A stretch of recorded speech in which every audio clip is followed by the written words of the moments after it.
가정폭력으로 경찰서나 이제 아동보호 전문기관 이런 데서 의뢰가 되잖아요. 부부 상담으로 뭐 개인이든 마찬가지로.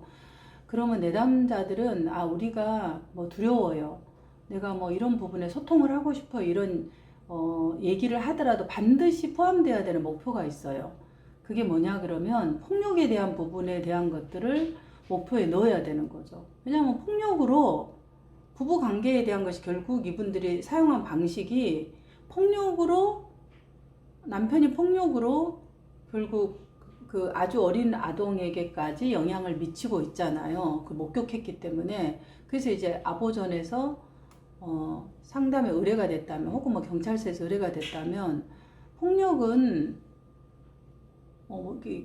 이게 내담자들이 얘기를 하지 않죠. 우리가 무서워요 이러지. 우리가 폭력으로 안 하고 싶어 이렇게 하는 것보다 내담자들은 부부들은 우리가 좀 이렇게 소통을 하고 싶어요. 우리가 좀 이렇게 하고 싶어요. 자기가 원하는 것들을 얘기를 해요.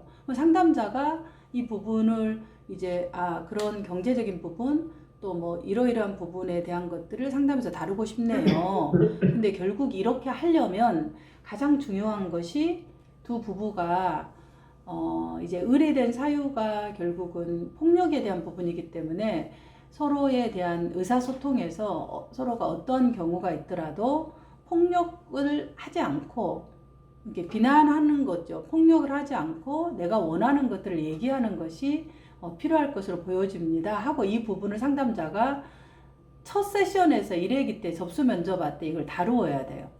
폭력에 대한 걸. 왜냐 이게 위기적인 거잖아요. 특히 요즘 아동보호는 아동학대 이런 것들은 너무나 민감한 부분이고 또 이게 이제 재발될 가능성이 있어요. 가정폭력이나 이런 부분은 거의 재발되잖아요.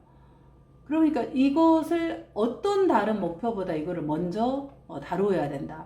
그래서 이제 접수 면접 때 이런 이제 어떻게 화를 내냐 그러면은 이제 어떻게 접근하냐면은 여러 가지가 있었지만 어떻게 해서 이 부분에 신고가 되어졌나요? 어떻게 해서 서로가 이제 이 폭력으로 서로가 싸움으로 신고가 되어졌나 이 부분을 다루는 거예요.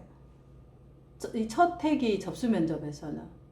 왜냐면 그렇게 의뢰가 되었으니까. 그러면 이제 거기서 관계가 나오는 거죠. 어떤 관계? 이제 돈 때문에 계속 했고 아내는 내가 해라는 걸 안 하고 이런 이제 서로 가치관의 차이, 성격의 차이를 얘기하죠. 그럼 가치관과 성격의 차이가 결혼하고 2년 차면 혹은 4년 차면 6년 차면 한 사귀는 시간까지 합하면 8년, 10년이 되잖아. 그럼 그 시기 동안에 다 성격 차이가 있고 가치관의 차이가 있고 아내가 돈을 안 벌고 이런 것들이 있었는데 왜 이 시점에서 신고를 했냐는 거예요. 그러니까 이 싸움이 지금까지 계속 유지되어 온 거예요. 지금 갑자기 싸우는 게 아니라는 거죠. 부부 문제가. 그럼 왜 지금 신고를 했냐 그럴 때 이제 아까 말했던 가정폭력의 상황을 다루는 거죠. 뭔가 이제 내가 해라고 했는데 계속 아내가 이 부분을 지연시키고 또 돈 벌어라 해도 돈도 안 벌고 뭐 해라 해도 계속 행동이 지연되고 이러는 것들이 너무 화가 났다. 그러면 그동안에는 이게 화를 참고 언어폭력만 하시다가 이번에 물건까지 던지게 된 어떤 이유가 있었나요 하고 사실은 물건을 던지는 것에 대한 것을 해야 돼요. 혹시 몸싸움이라든가 이런 건 없었나요? 그러면 그 아이가 앞에 있는 걸 보면서도 내가 물건을 던졌다라는 것은 내가 통제할 수 없는 굉장히 분노가 극심했다는 거 그걸 인지를 하셨나요? 아이가 있다라는 걸 어린아이가 보고 있는데도 물건을 어디로 던졌는지 그럼 아이가 보고 울었을 텐데 그런 것들이 그때 인지가 됐는지 이게 이제 아동학대에서 얼마나 영향을 주고 있는지를 사실 인식을 해야 돼요. 그런데 이런 부분을 상담자들이 다루는 것들이 부담스러워요. 왜? 내담자들이 우선 상담에 안 올까 싶어서. 두 번째는 이런 걸 직접적으로 언급하면은 불편해하죠, 내담자들이. 근데 이미 지나간 일인데 이걸 해야 되나? 지나간 일이라도 안 되는 것은 안 되는 거고 위험한 건 위험한 거라는 것을 상담자가 이 첫 회기에서 이렇게 접수 면접으로 구조하면서 탐색을 해야 돼요. 그럼 아내는 그때 어떻게 했느냐? 아이가 그랬을 때. 어떻게 신고를 2년까지 참고 있다가 이 시간에 신고를 할 생각을 했느냐. 신고라는 건 가족 체계에서 굉장히 중요한 변화를 일으키죠. 항상성의 법칙에서 지금까지 참고 지냈던 아내가 왜 이 시간에 신고를 하는 거예요. 이게 신고가 계속해서 이 가정폭력을 유지하게끔 하는 것의 패턴을 깨버리잖아요. 근데 가족 체계 항상성이 깨지는 거예요. 뭐가? 이 신고가 왜 깨지죠? 신고를 한다라는 것은 가족 체계가 남편과 아내의 두 사람 속에서 폭력하고 도망가고 폭력하고 도망가는 이러한 두 체계가 유지되는 게 가족 체계 항상성이에요. 그런데 신고를 한다라는 거는 외부의 경찰 간의 국가 공권력이 투입이 되는 거예요. 그러니까 새로운 체계가 이 부부의 체계 안에 들어오는 거죠. 그럼 새로운 체계, 부부 체계 안에 들어왔다는 것은 뭔가요? 체계가 변화를 일으킨다는 거예요. 그래서 항상성이 깨지면서 아내가 쉼터로 아이하고 분리돼. 그리고 이제 뭔가 막 신고가 돼. 경찰관이 오게 돼. 이게 이제 국가라는 새로운 체계가 이 가족 체계 안에 들어오는 거예요. 그래서 사실은 이제 경각을 하는 거죠. 아, 내가 이게 뭔가 물건을 던지면 안 되겠구나. 아, 이러면 안 되겠구나. 아내가 이렇게 얘기하는 게 아니라 국가와 공권력이 들어오면서 체계가 변화를 하는 거죠. 그게 일시적이라 할지라도.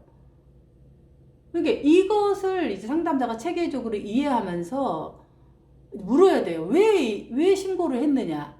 그러면 이게 이제 외부 체계에 도움을 요구하는 건데, 그러면 아내의 안에 내부 안에 체계는 뭐가 작동되냐면 불안이 작동된 거예요. 왜 그때 불안이 작동했을까요? 지금까지 2년 동안 지금 참아왔는데 아이가 아빠랑 똑같은 폭력을 하더라. 물건을 던지고 조그만 애가 아유 이거 안 되겠다. 내가 적어도 내 아이만큼은 나는 어렸을 때 부모가 없이 이렇게 굉장히 힘들게 돌아다니면서 자라서 안정된 것들을 해주고 싶은 마음이었는데 지금 아이가 그런 걸 보면서 불안한 거예요. 그래서 아이를 지켜야 되겠다. 그래서 이제 이혼까지 생각하는 거죠. 이혼 자체도 가족 체계의 변화를 가져오거든요. 내가 이제 너하고 이 관계를 유지하지 않을 거다. 폭력의 관계로 나는 살고 싶지 않다라는 거, 유지라는 걸 깨버리는 거죠. 그러니까 이러한 것들이 결국은 신고를 하고, 왜 이 시점에 신고했냐? 아이에 대한 것이 위험하다고 생각해서 신고한다라는 것 자체가 외부 체계를 가져오지만 아내 입장에서 내부 체계가 먼저 변화가 된 거예요.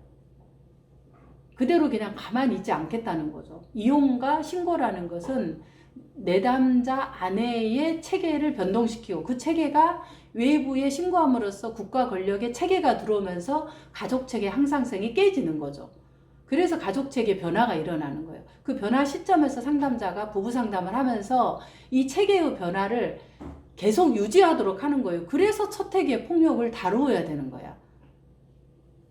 이걸 놓치면 안 되는 거예요. 그래서 어떠한 다른 상담의 목표보다 이것이 빠져 있으면은 사실은 폭력에 대한 것에 아동학대나 경찰서에서 의뢰된 사례는 아무리 상담의 효과가 좋더라도 폭력이 재발성을 언급하지 않는 사례는 사실은 굉장히 위험한 거예요. 상담자도 불안한 거죠. 그럼 아동학대가 또 재발되어질 수 있고 힘든 거니까. 그래서 지금은 이제 불을 끄는 거밖에 못하는 거예요. 그래서 이제 불을 끄기도 하지만 사실은 체계의 변화에서 어떤 경우는 폭력이 안 된다. 그럼 이제 이걸 하려면 남편은 어떨 때 애가 있는데도 눈에 보이지 않고 물건을 던지느냐. 그 지점이 사실 어렸을 때 불안의 가족 체계적 입장에서 경험주의 사티어로 하면 불안이 건드려진 거고, 임하고 대화법으로 한다면, 임하고 접근을 한다면 어린 시절 내 상처가 건드려진 거예요. 아내도 어렸을 때 임하고 접근법으로 한다면 어렸을 때 상처, 어떤 상처? 외도. 이 사람 외도까지 했는데 참았어. 그런 주제에 물건까지 던져? 애도 아빠를 닮은 물건 던져? 그러면 이제 이 상처가 건드려지니까 이 상처를 보호하고 싶은 마음에서 사실은 이제 신고와 이게 들어가는 거죠. 그래서 이제 이 임하고 접근법으로 각자 어린 시절에 있었던 상처가 어떻게 불이 나고 이게 이 부부 체계의 패턴에 어떻게 영향을 주는지를 상담자가 이제 접수 면접 시간에 다루는 것이 굉장히 중요하다.